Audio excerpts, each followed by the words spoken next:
वेदास जी महाराज वर्णन कर रहे हैं कि पृथ्वीराज नाम का एक राजा हुआ जो आमेर के राजा थे। भगवान के प्रति और अपने गुरुदेव पयाहारी के प्रति विशेष लगाव प्रेम था। गुरु के वचनों के प्रति हमारी विशेष प्रीति होनी चाहिए। पहले भी आपको निवेदित किया कि गुरु गोविंद दो खड़े काके लागे पान बलिहारी गुरु आपने जो गोविंद दियो बताए। गुरु की महिमा को तो भक्तमान ने पहले ही बड़ा श्रेष्ठ विधि से गाया। और भक्ति भक्त भगवंत गुरु चतुर नाम प्रभु एक कहा कि हमें लग रहा है कि ये है अलग अलग, लेकिन वस्तुतः ही अलग अलग नहीं। ये कहते भक्त ही अलग होकर के भी इनका तन एक जैसा ही है। हम कहते हैं ध्यान मूलम दृढ़ मूर्ति। भगवान की मूर्ति का क्या है? ध्यान किया जाता है। ध्यान मूलम दृढ़ मूर्ति, पूजा मूलम गुरु पदम। जो हमारे गुरुदेव महाराज होते हैं उनके चरणों की पूजा होती है। जब गुरु पूर्णिमा आती है सब अपने गुरुदेव महाराज के चरणों की पूजा करते हैं। चरणों की पूजा का विधान है। ध्यान मूलम गुरु मूर्ति, पूजा मूलम गुरु पदम, मंत्र मूलम गुरु वाक्या। गुरु महाराज ने कह दिया कि भाई यही तेरे लिए कल्याणप्रद है। उनके वाक्यों को ही अगर आपने मंत्र रूप मान लिया, उनका शब्द ही आपके लिए तारने वाले। और मोक्ष मूलम गुरु कृपा। और अगर गुरुदेव महाराज कहते कि ये कार्य तेरे लिए सही है, ये कार्य तेरे लिए सही नहीं, और अगर हमने उसको दिल से धारण कर लिया तो हमारा कल्याण हो जाएगा। ये भक्त वत्सल भगवान। तो देखिए बिहार के विचार कीजिए, इच्छा जो है लीजिए, नहीं साथ जाओ बात ले आयो गोर भूप हाथ चोरी कर डाड़ो गयो, कयो रहो देश सुर निदेश नाम सुहाई। तो राजा ने सोचा कि मैं अपने सदगुरुदेव महाराज के साथ द्वारिका दर्शन करने के लिए जाऊंगा। गुरुदेव महाराज पूरी मंडली को लेकर के द्वारिका के लिए प्रस्थान कर रहे हैं। तो मन में बड़ी प्रीति है, बड़ी आस्था है, कल मैं भी गुरुदेव महाराज के साथ जाऊंगा। लेकिन सुनी के दीवान दुख मानी इस कान लग। जो उनका मंत्री है, जो उनका दीवान है, जब कहते उसने सुना कि अरे महाराज द्वारिकापुरी जा रहे हैं, तो मन में बड़ा दुख हुआ। दुख इसलिए नहीं हुआ कि गुरुदेव महाराज क्यों जा रहे हैं, इसलिए हुआ कि अगर गुरुदेव महाराज चले जाएंगे तो जो यहाँ के लोगों के अंदर थोड़ा बहुत भक्ति भाव है वो समाप्त ना हो जाए। कल माताएं कह रही थी कि अब कथा का 1-2 दिन रह गया, कथा पूरी होने वाली। तो हमें उस चीज का भी क्योंकि नियम बन जाता है आदमी का, मुझे आना है, वहाँ के लिए तैयार होना है। वो जब विधि बन जाती है और विधि का जब लोप होना प्रारंभ हो जाता है तो थोड़ा मन को कष्ट की प्राप्ति होती है। आज गुरुदेव महाराज के पास आए, गुरुदेव महाराज को वंदन करी रात के समय। इसने दीवान जी ने, और दीवान जी ने कहा कि महाराज, ये गुरुदेव महाराज, आपसे मेरी यही प्रार्थना है कि आप राजा को लेकर के ना जाएं। राजा ने पूछा, गुरुदेव महाराज ने पूछा कि भाई राजा को क्यों ना ले जाया जाए। बोले कि राजा को इसलिए नहीं ले जाया जाए क्योंकि थोड़ी बहुत लोगों के अंदर थोड़ी भक्ति भाव उत्पन्न हुआ है, और अगर राजा चला जाएगा तो साधु भाव भक्ति भाव खत्म हो जाएगा। इतने लोगों में से कुछ लोगों के अंदर ही तो भाव होता है भगवान के प्रति। अगर वो आदमी भी चला जाए तो थोड़ा अजीब लगता कि अरे यार, 1-2 व्यक्ति थे सेवा भाव वाले, वही चले गए, अब कौन करेगा सेवा। कहा कि अगर ये चले जाएंगे तो जनता का भाव उस प्रकार का नहीं रहेगा और भगवत भाव समाप्त हो जाएगा। गुरुदेव महाराज दीवान की बात को मान गए, क्योंकि जो संत महात्मा होते हैं वो हृदय की बातों को जानने वाले होते हैं। गुरुदेव महाराज ने समझ लिया, बोले कि दीवान जी आप निश्चिंत होकर के जाइए, आपके राजा कहते हमारे साथ नहीं जाएंगे। राजा उस दिन प्रातः काल की बेला में था कि जाना है, मंग है, हमने भी कहीं जाना होता है तो फिर वैसे ही हमारी नींद खुल जाती है। राजा के लिए नींद खुली, राजा ने बढ़िया से स्नान करके तैयार हुआ और गुरुदेव महाराज के पास पहुंचा और कहा कि हे गुरुदेव महाराज, मैंने भी आपके साथ जाना है, लेकिन भगवान गुरुदेव महाराज ने कहते ना करके बड़ा दुख हो रहा है। गुरुदेव महाराज से कहा कि हे गुरुदेव महाराज, द्वारावती नाथ देखी गोमती स्नान करो, धरो कुछ छाप आप मन अभिलाखी, चिंता जीनी कीजे तीनों बातैया लीजे आजू, तीजो जोई आज्ञा सोई सिर धर। महाराज आपने तो कहा था कि मेरे साथ द्वारिका जाना, वहां तुम्हें गोमती में स्नान कराऊंगा, जो वैष्णव दीक्षा है वो दीक्षा दिला करके आपको छाप आदि लगवा करके मैं वापस लाऊंगा अपने साथ। और कल आपने मुझे क्या कहा और आज आप क्या कह रहे हो, मैं तो आश्चर्यचकित हूं। बोले कि पुत्र, यही मेरी तेरे प्रति क्या है, आज्ञा है। मन में दुख हो रहा है, मन में गिलानी हो रही है, लेकिन गुरु महाराज जी कहते हैं क्या है, आज्ञा है। गुरुदेव महाराज अगर कहते हैं कि तेरे लिए नरक अच्छा है तो वही शिष्य श्रेष्ठ है जो कहते अपने गुरु महाराज से कोई तर्क ना करके उस नरक को ही प्राप्त कर लेता है, तो वही नरक भी उसके लिए कहते हैं क्या है, श्रेष्ठ कर्म हो जाता है। वो नरक भी उसके लिए गोपद की तरह हो जाता है कि इतना बड़ा सागर आदमी नहीं कर सकता, लेकिन जिस पर गुरु महाराज की कृपा हो जाती है उसके लिए कहते सरल रीति का हो जाता है। तो आए पहुंचाए दूर नैन जल पूरी बहे, दहे पुर भारी कहाँ संग रस चाखी। मैंने आपके साथ उस आनंद को प्राप्त करना था, लेकिन हे गुरुदेव महाराज मुझे कहते वो आनंद प्राप्त नहीं हो सका। लेकिन गुरु आज्ञा को स्वीकार किया, सिरोधार्य किया और कहते हैं आमिर नरेश पृथ्वीराज द्वारिकापुरी को नहीं दी। अब देखो गुरु निष्ठा की क्या कृपा होती है। जब हम गुरु के प्रति पूर्ण शरणागत होते हैं तो कहते क्या कृपा होती है। जैसे गुरुदेव महाराज ने कहा उसी प्रकार से नित्य प्रतिदिन भगवान की पूजा सेवा अर्चा करने प्रारंभ कर। कथा के माध्यम से आपको पहले भी निवेदित किया कि जब हमारे ऊपर संकट आए तो अपने भजन को और बढ़ाइए और माला जाप करिए। गुरुदेव महाराज ने जो मंत्र दिया है उसको और ज्यादा बढ़ा करके करें। हमारे ऊपर जब कोई विपत्ति आती है तो सबसे पहले हम अपने भजन को कम करते हैं, और भजन ही तो बल देने वाला है, और जो बल देगा आत्मबल प्रदान कराएगा उसी को यदि हम छोड़ देंगे तो कैसे हमारा कल्याण हो जाएगा। इस सूत्र को अपने जीवन में जरूर धारण करें।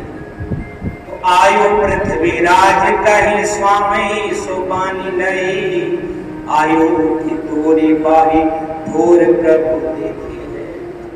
एक दिन रात्रि काल के समय सोए हुए थे तो गुरुदेव की आवाज की तरह कहते हैं वो आवाज आई कि पृथ्वीराज खड़े हो। राजा कहते खड़ा उठा और गुरुदेव के शब्द की तरफ जहां से शब्द आ रहा था उधर की ओर जाना कहते हैं प्रारंभ कर दिया। और जब गुरुदेव की कृपा होती है तो बड़ा बड़ा भवसागर सिंधु हमारे लिए वो पद रूपी हो जाता है। गुरुदेव महाराज ने कहते हैं किसी नदी के तट पर इसको बुलाया, उसमें खूब कहते हैं हमने स्नान किया, भूमियों का हो कान धरो, गोमती स्नान करो, सुनी की अन्याय मुनि वे न कहो पीकी है। शंख चक्र आदि छापो तन सब व्याप गई, भयो अबार रानी आयु अबरे की। और स्नान भी किया। देखो, जो मन में संकल्प किया था कि मैं द्वारावती जाऊंगा, भगवान के दर्शन करूंगा, और सबसे बड़ी बात है उस नदी में जाकर के स्नान करूंगा। तो तीर्थ में जाइए तो तीर्थ का भ्रमण, तीर्थ की परिक्रमा, तीर्थ में स्नान बड़ा अनिवार्य है। क्योंकि गंगा पापम शशि तापम दैन्यम कल्प तरुस्तथा पापम तापम च दैन्यम चा यो हन्ति साधु समागमः।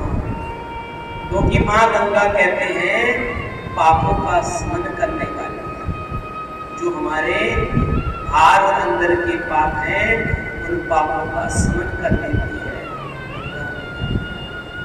तो आप किसी भी तीर्थ में जाइए, गंगा तीर्थ में जाइए, यमुना जी के पास जाइए, तो उनका दर्शन, उनका स्पर्श और उसका आचमन और उसमें स्नान शास्त्र की विधि से करेंगे तो हमें श्रेष्ठता की प्राप्ति होगी। जो महानदियां हैं, जो देव नदियां हैं, उनमें जो स्नान का जो नियम है वो थोड़ा अलग है। उसको स्पर्श किया जाता है, उसमें ज़्यादा कोई अटखेलियाँ नहीं दी जाती। अपने नाक बंद करके, कान बंद करके डुबकियाँ लगाई जाती हैं। आप 3 डुबकियाँ लगाइए, 5, 7, 11 डुबकियाँ लगा करके चुपचाप शांत मना कहते हैं गंगा जी से, यमुना जी से, नर्मदा जी से वो बाहर आ जाना चाहिए। वस्त्रों को भी क्या है उस स्थान पर नहीं निचोड़ना चाहिए, क्योंकि उसकी अपवित्रता आ जाती है, क्योंकि देव नदियाँ हैं। इन चीजों का भी हमको तीर्थ स्थान पर ध्यान रखना चाहिए। मैंने पूर्व में भी निवेदित किया था, अन्य क्षेत्रे कृतं पापम पुण्य क्षेत्रे विनश्यति, पुण्य क्षेत्रे कृतं पापम वज्रदय और भविष्यति। अन्य क्षेत्रों में अगर आप पाप करोगे, उन पापों का शमन पुण्य क्षेत्र में जाकर के हो जाएगा। लेकिन पुण्य क्षेत्रों में अगर आप पाप करोगे, वो तो वज्रदय और भविष्यति, वो तो आपके कभी ना मिटने वाले पाप हो जाएंगे। इसलिए तीर्थ में तीर्थ की मर्यादा का पालन जरूर करना चाहिए, तभी हमको उसका फल प्राप्त हो जाए। आज लोग तीर्थ को बहुत कर रहे हैं, लेकिन वैसा फल प्राप्त नहीं हो पा रहा है। उसका कारण यही है कि हमने तीर्थ के महात्म्य को हम भूल गए। तीर्थ को हमने क्या है भूलने का ही स्थान बना दिया है, जिसके कारण तीर्थ की मर्यादा हो रही है। अब कहते हैं स्नान किया, भगवान के दर्शन किए, शंख चक्र की मोर कहते शरीर पर लगी तो आनंदित हो गया, और उसी समय अभाव होकर के किया उसको ये सब चीजें कहते सपने में दिख रही है। बोले न योनीर में शरीर में सनाथ कीजे, लीजे नाथ जी निज भाग कर लीजिए। और जब अबाक होकर के उठा, कभी कभी हम लोगों को भी सपना आता है, सपने में हमें कभी अच्छा दिखता है, कभी खराब दिखता है, तो कभी आश्चर्यमय सपना हो तो अचानक उठ पड़ते हैं, कहीं भी क्या हो गया। तो राजा ने भी देखा कि मुझे गोविंद के दर्शन हो गए, सतगुरुदेव भगवान के दर्शन हो गए, मैंने माँ गंगा में स्नान कर लिया और मेरे ऊपर शंख चक्र की मोहर लग गई, तो प्रसन्न होकर के आवा ऐसे खड़ा था। रानी भी साथ में सोई थी, बोले कि अरे मैंने तो इस प्रकार से स्नान किया। और जब राजा ने कहते अपने शरीर के वस्त्रों पे हाथ लगाया, तो सदगुरुदेव भगवान की कृपा से उनके जो वस्त्र थे कहते पीले थे, बोले सदगुरुदेव भगवान की जय। इस प्रकार से अपनी पत्नी को कहा कि ये पत्नी मैं अभी गुरुदेव की कृपा से मैंने स्नान भी किया, द्वारावती के दर्शन भी किए और मेरे शरीर पर कहते शंख चक्र की मोर भी लगी। तो जब अपने कपड़े हटाए तो सच में ही कहते उनके शरीर पर भगवान ने वही मोर लगाई थी। बोली भक्त वत्सल भगवान की। इसे कहते हैं अति हरि कृपा। और अति हरि कृपा जाय पर कोई पाव दे सोई मार्ग सोई। तो स्वामी जी ने सूत्र दिया कृपा सब पर हो रही है, आप सब हम पर कृपा हो। अगर हमको मानव तन प्राप्त हो गया ये सबसे बड़ी कृपा है, क्योंकि बड़े भाग मानस तन पायो सुर दुर्लभ तन सब। लेकिन शंकराचार्य जी कहते हैं उसके ऊपर भी मनुष्यत्वम मुमुक्षुत्वम और महापुरुष संशया। पहले कहते मानव तन मिलना कठिन है, उसके बाद हमारे मन में उत्कंठा उठे कि भाई ये तन मिला तो क्यों मिला। कभी हमने ये सोचा कि हमें ये शरीर क्यों मिला होगा। कभी ये सोचा कि हम इतने खराब घर में क्यों हमारा जन्म हुआ। एक समय में हमें शांति मिली। और कभी हमने ये सोचा कि हमारा इतने अच्छे घर में जन्म कैसे हुआ कि जो मैं कल्पना कर रहा हूँ ठाकुर मुझे दे जाए। ये पूर्व जन्म के जो आपने कर्म किए हुए हैं, कृत्य किए हुए हैं, यही आपके साथ में चल रहे हैं। यथा धेनु सहस्रेषु वत्सो विन्दसि मातरम्। प्रकार से हजारों गायों के समूह में बछड़ा अपनी माँ को पहचान जाता है, उसी प्रकार से जो हमारे कर्म हैं वो भी हमको पहचान जाते हैं। इसलिए कोई बुरा कर्म ना करो, क्योंकि बुरा मैं देखन हो गयो बुरा न मिला कोई। अरे जो मन खोजो आप मुझसे बुरा। वास्तव में बुरा वही है कि दूसरे में बुराई निकाल रहा है, क्योंकि संसार में कोई बुरा नहीं है।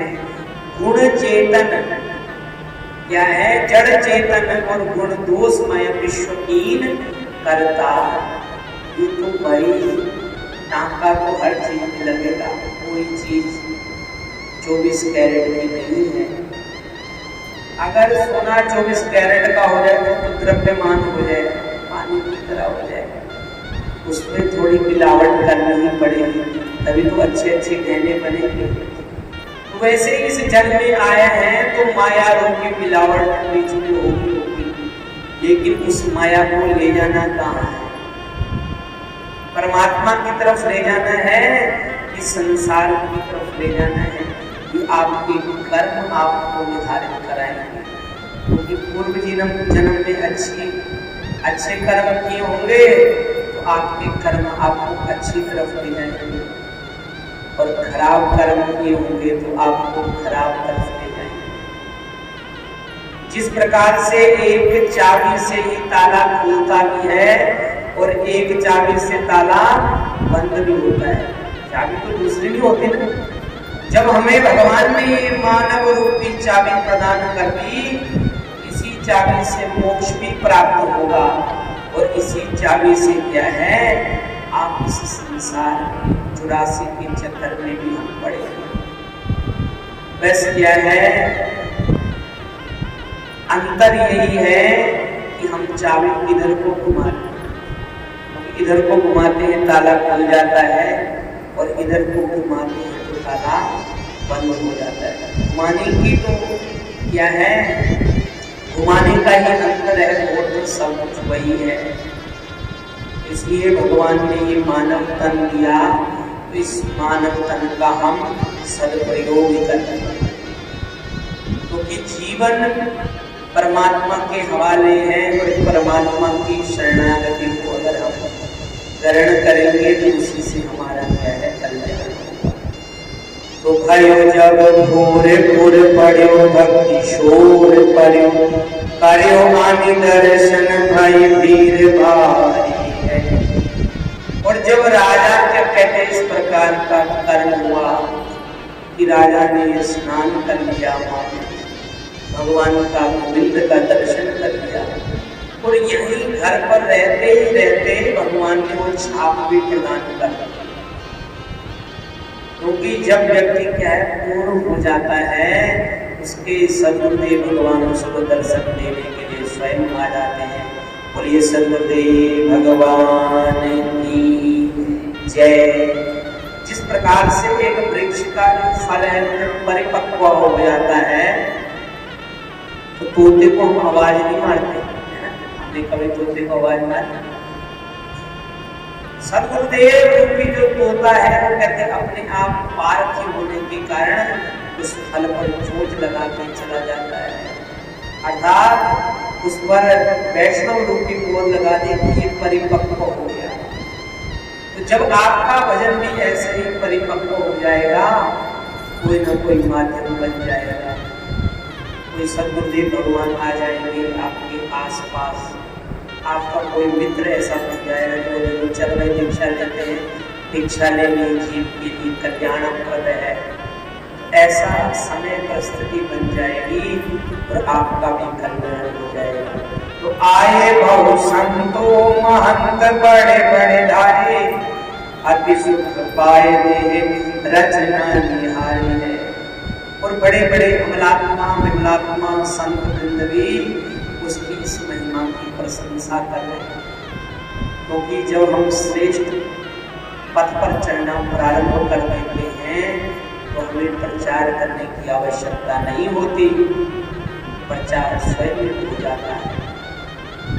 तब हमें कोई पंपलेट लगाने की जरूरत नहीं पड़ेगी, भगवान स्वयं आप पर कृपा करेंगे। देखो भी थोड़ी देर में इतनी भीड़ हो जाएगी तो हम कोई पंपलेट नहीं लगवा रहे हैं, आपको अपने आप बुला देते हैं।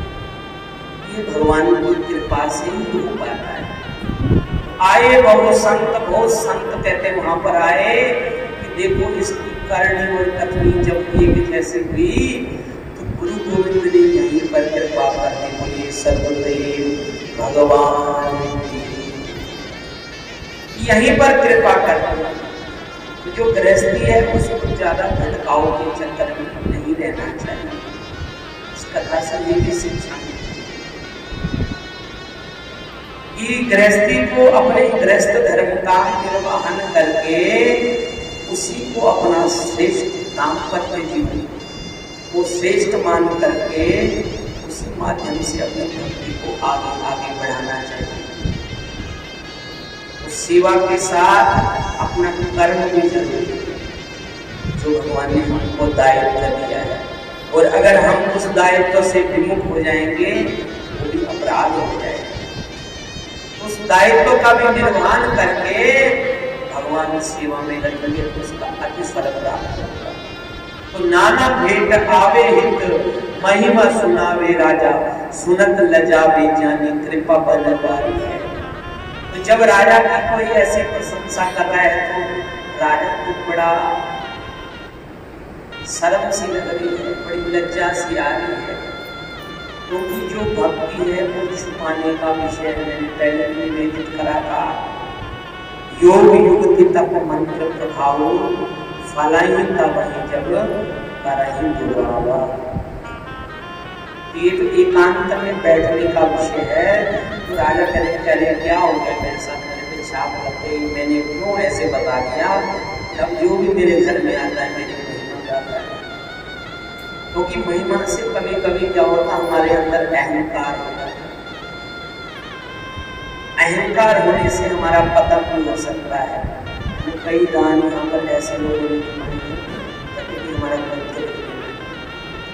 ये नहीं कि जिन्होंने नाम लिखाया है वो खराब है, जो नाम लिखवा रहे हैं उससे दूसरे को प्रेरणा प्राप्त हो रही है। हाँ भाई उसने भी दिया तो मैं भी दिया। लेकिन जो गुप्त दे रहे हैं वो ये भी बता रहे हैं कि भाई हाँ ये गुप्त चीज है, इसको गुप्त ही रखिए तो ज्यादा बढ़िया है। तो इसी प्रकार से राजा ने कहा कि तुमने क्यों बताया, ऐसे क्यों हुआ। अब उसने सोचा कि लगता भगवान मेरे माध्यम से अपनी महिमा कराना चाहते हैं, क्योंकि भगवान के मन में जब दास की महिमा को बढ़ाने का हो, भगवान स्वयं एक दास के प्रचार में लग जाते हैं। अब राजा ने कहते जिस स्थान पर स्नान किया था, जिस स्थान पर उस शब्द सुने थे गुरुदेव महाराज की ध्वनि, और जिस स्थान पर भगवान के दर्शन किए और जिस स्थान पर वो छाप लगी, उस स्थान पर कहते भगवान का एक भव्य मंदिर बनाया। मंदिर कर आयो प्रभु रूप पधरायो सब, जग जस गायो कथा मोला की प्यारी है। भगवान का जो सुंदर विग्रह है, क्योंकि तो उपासना उसी देवता की करो जो देवता आपको पसंद है। क्योंकि तो जब कथा प्रारंभ हुई तो सगुण और निर्गुण की उपासना की विधि से ही कथा प्रारंभ हुई। पसंद है ठाकुर जी और सेवा करे शंकर भगवान जी को भी और पसंद है भगवान शंकर जी और सेवा कर रहे हो मां जगदम्बा के है, किसी भी भेद नहीं है, सब अपनी जगह एकदम पूर्ण शक्तिमान है। मन में कभी ये मत लेना ये बड़े हैं, ये बड़े हैं, ये छोटे। भगवान ने जब अपनी महिमा का गान करना होता है, भगवान खुद भक्त बन जाते हैं। भगवान शंकर को भगवान बना देते हैं।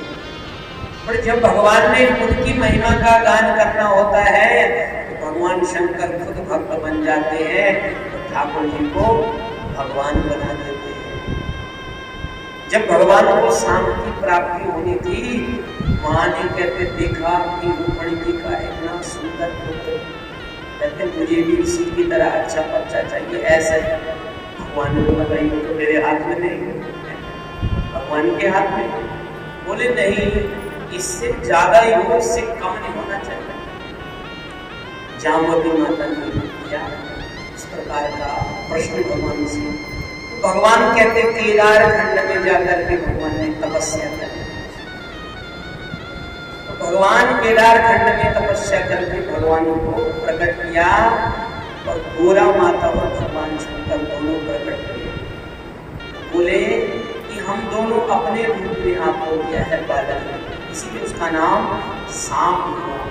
कि जो माँ परम्बा पार्वती की कृपा से और भगवान शंकर की कृपा से प्राप्त हुआ है, उसी का नाम शाम। और इतना सुंदर कहते हैं कि यदुवंश में उससे सुंदर कोई नहीं हुआ। और वही क्या है, संहार का कारण भी बना, क्योंकि भगवान शंकर संहार की कारण देखता है। उसी में तो यदुवंश पूरा खत्म करा दिया। दुर्वासा जी के पास गया लड़की बन करके, बोला कि मेरे पेट में बताइए क्या है, लड़का है कि लड़की है। संत क्रोधित हुए, श्राप दिया, कहते ना लड़का ना लड़की, इससे तो दूसरा पैदा होगा।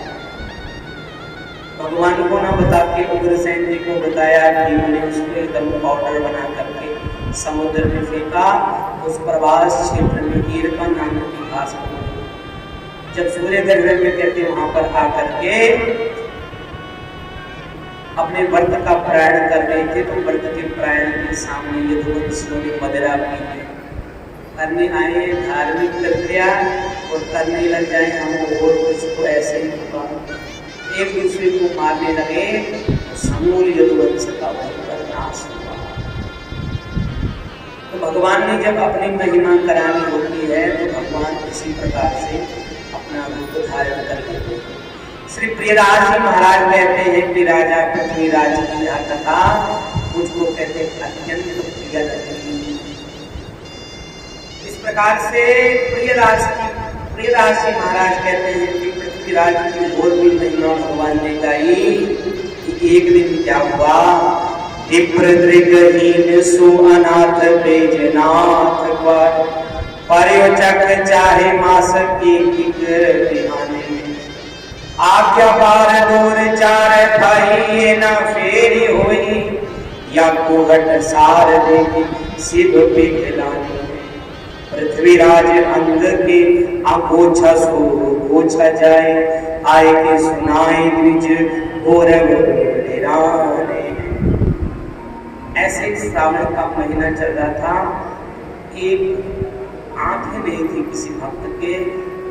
उसने कहा कि भगवान शंकर सब कुछ देने वाले हैं। मैंने आपको पूर्व में भी यही बात कही कि भगवान की झोली में कोई ऐसी चीज नहीं जो नहीं है। जो आपका भाव है महादेव उसको पूरा करेंगे ही करेंगे, बस लगे रहिए आप। देर हो सकती है लेकिन भगवान के द्वार में अंधेर नहीं। बोलिए शंकर भगवान। आज कहते भगवान शंकर ने देखा कि ये दास कई दिनों से मेरे सेवा में लगा है, भूख प्यास सब कुछ का इसने त्याग कर दिया है। तो भगवान ने कहा कि भाई किसी साधारण व्यक्ति के द्वार पे भी जब कोई जाता है तो वो भी उसमें कृपा कर देता है, मैं कृपा क्यों न करूं। तो भगवान शंकर भगवान में, क्योंकि सम कल्याण करोति शंकरा, जो सबका कल्याण करता है वो हमारा आपका कल्याण भी करेगा। बोलिए शंकर भगवान की। आज भगवान पिघल करके कहते हैं दास के सामने आए। दास ने कहा कि भगवान मुझे कहते आप आंखें प्रदान कर दीजिए, आंखें दे दीजिए। भगवान ने कहा कि भाई आंखें तो तुझे मिल जाएंगी लेकिन तुझे एक काम करना पड़ेगा। तो जब भगवान ने दास की महिमा को बढ़ाना है तो भगवान किस प्रकार का कर्म करते हैं आप प्रियराज के शब्दों से सुन सकते हैं कि पृथ्वीराज अंग के अगोछा सो अगोछा जाए, आए बीज सुनाए बीज पूर नयो मंगवाए तन, छवायो दियो छवायो नैन, खुले चैन भयो जन लगे सर सामने। भगवान ने कहा कि हे विप्र, हे साधु, हे ब्राह्मण, आप कहते हैं आमेर जाकर के पृथ्वीराज का जो अगोछा है, जो उत्तरिया धारण करता है पृथ्वीराज, उससे कहते अपनी आंखों को साफ कर देना, आपको कहते नेत्र ज्योति आ जाएगी। बोलिए भक्तवत्सल भगवान की। विप्र कहते बड़ा प्रसन्न हुआ। विप्र ने कहा कि अब मुझे आंखें प्राप्त हो जाएंगी, लेकिन जो पृथ्वीराज थे कहते वो संत भगवान के बड़े सच्चे भक्त थे कि मैं अपना झूठा अंगूठा कैसे ब्राह्मण देवता को दूंगा, क्योंकि देवाधीनम जगत सर्वम मंत्राधीनम च देवता, ते मंत्रा ब्राह्मणाधीनम तस्मात् ब्राह्मण देवता। हमारे जो सदशास्त्र कहते हैं पृथ्वी का देवता ब्राह्मण को मानते हैं, और ब्राह्मण पृथ्वी के देवता का अगर मैं अपराध करूंगा तो मैं तो अपराधी हो जाऊंगा। भाई अपराध का क्या है, दंड प्राप्त होता है। मैं तो दंड का अधिकारी हो जाऊंगा और ऐसा अपराध मैं नहीं करना चाहता। विप्र ने कहा कि भाई अगर अपना अगोछा नहीं दोगे तो मेरी आंखों की ज्योति नहीं आ पाएगी, क्योंकि भगवान शंकर ने मुझको क्या है आदेश दिया है। पर भगवान शंकर का आदेश साक्षात महाकाल का है। अकाल मृत्यु कहते वो मरे जो काम करे चंडाल का, और काल भी उसका क्या बिगाड़े जो भक्त हो महाकाल का। बोलिए भक्तवत्सल भगवान। और जिसको भगवान ने आदेश दिया है, जिसको भगवान कह रहे हैं कि तू इस प्रकार से आमेर में जा, आमेर के राजा पृथ्वीराज के उत्तरीय वस्त्र से अपनी आंखों को साफ कर ले, तेरी नेत्र ज्योति आ जाएगी। और आप कह रहे हो कि भाई मुझे अगोछा नहीं दोगे, क्योंकि देखो वो भी अपनी जगह एकदम सही है।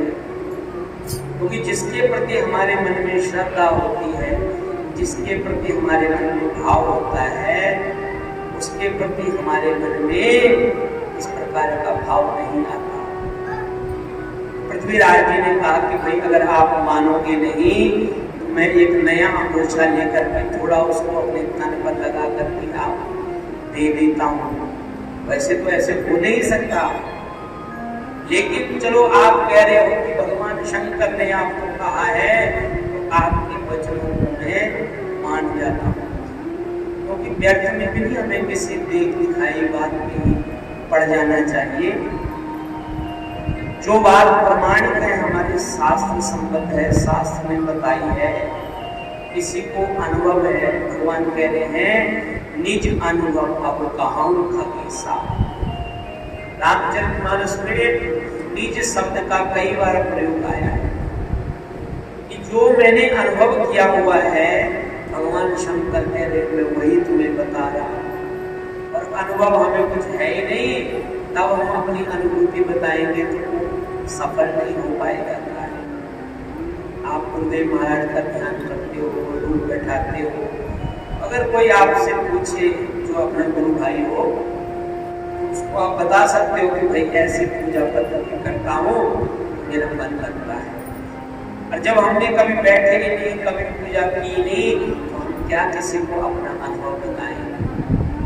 तो पृथ्वीराज ने कहा कि भाई अगर आप कहते हो कि शंकर भगवान ने कहा है तो मैं विश्वास कर लेता हूँ।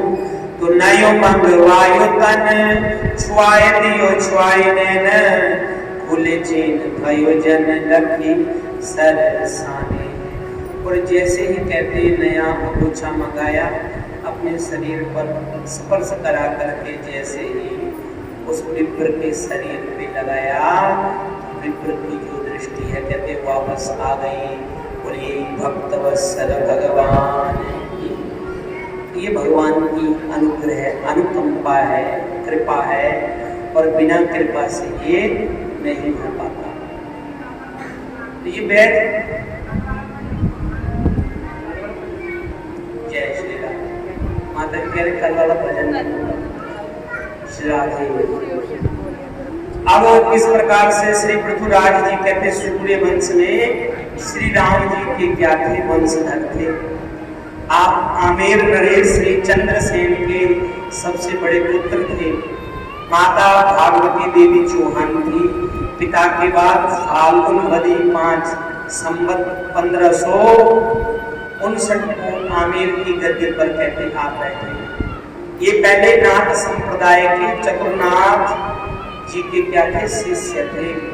इनकी बड़ी रानी बीकानेर की राव लोवणकर जी की पुत्री बालाबाई जी थी। इनका विवाह संवत 1564 में हुआ था। इनकी क्या है 9 रानियां और कहते 19 पुत्र थे। और इन्होंने अपने कर्म के माध्यम से, ये आपको इसलिए बताया जा रहा है कि हम एक दो में ही परेशान हो जा रहे हैं, कह देते हम ये छोड़ देंगे, कोई कुछ कह देता है, कोई कुछ कह देता है। लेकिन देखो कितनी रानियां और कितने पुत्र, तब भी अपने कर्म का निर्वहन करके उसके बाद में उन्होंने कहते सदगुरुदेव भगवान की अनुग्रह, सदगुरुदेव भगवान की कृपा प्राप्त करके भगवत धाम को प्राप्त हुए। बोले भक्तवत्सल भगवान की जय।